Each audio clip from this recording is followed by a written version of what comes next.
Сәлем қыздар, бүгін дәл осы пахлаваны жасайтын боламыз.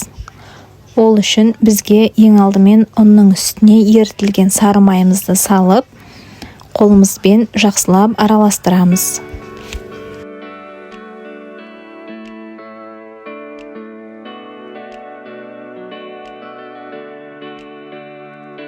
Араластырып болған соң, разрыхитель қосамыз.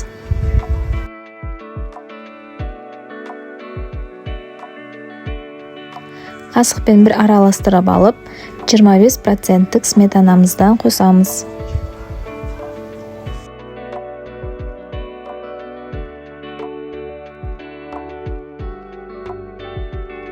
Қасықпен араластырып аламыз, және де үстінен 3 жұмыртқаның сарысын қосып, жақсылап араластырамыз. Алдымен қасықпен араластырып аламыз, сосын қолымызбен қамыр илейміз.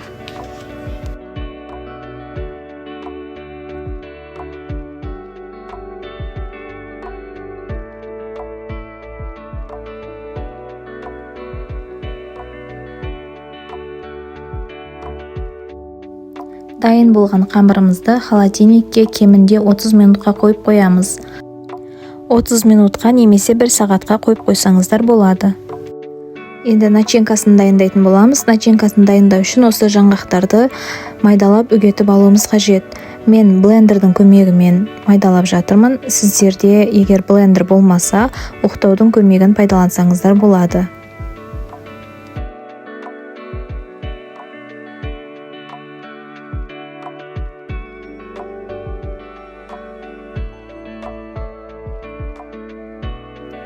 Дайын болған жаңғағымызға құмшекерімізді қосамыз.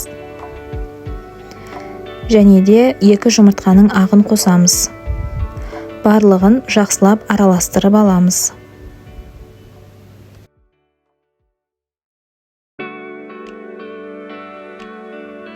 Мінекей, біздің начинкамыз дайын болды.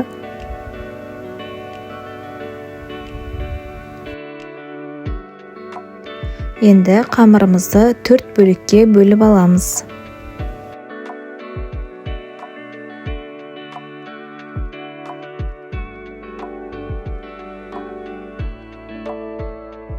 Дайындап алған қамырларымызды өз қалауларыңыз бойынша дөңгелек немесе 4 бұрышты етіп жайып шығамыз.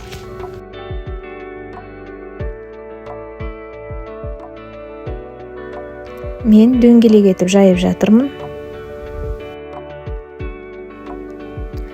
Қатты қалың емес, қатты жұқа емес, орташа қалыңдықта жайып шығамыз.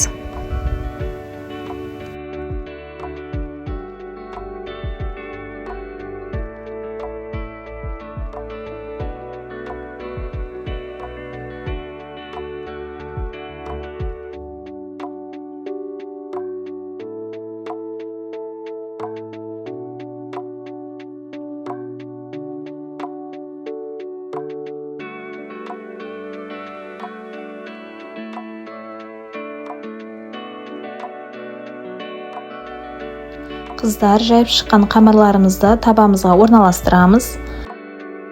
Осылай мен сияқты вилкамен басып шықсаңыздар болады.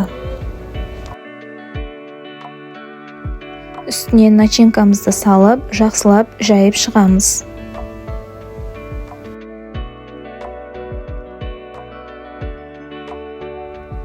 Жайып болғаннан кейін үстінен келесі қамырымызды саламыз. Шеттерін жеткізіп, жақсылап басып шығамыз.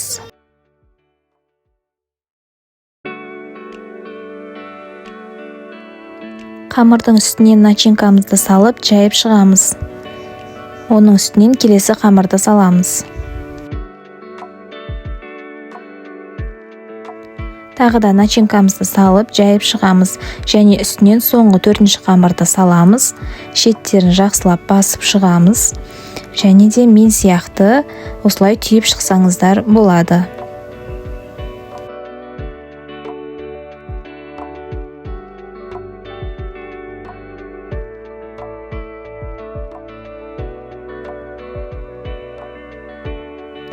Мінекей қыздар, енді осының үстінен пышақпен жай ғана кесіп шығамыз. Ақырын ғана кесеміз. Себебі біздің қамырымыз жиырылып қалмауы керек. Өз қалауларыңыз бойынша ромбик қылып немесе төртбұрышты қылып кесіп шықсаңыздар болады.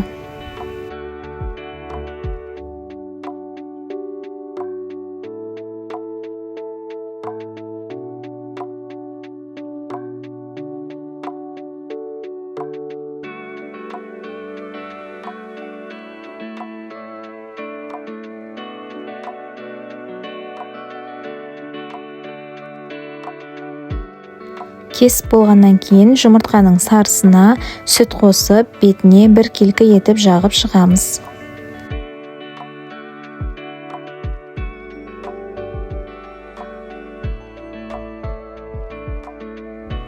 Жұмыртқамызды жағып болған соң, әр ромбиктің үстіне ірі жаңғақтарымызды қойып шығамыз.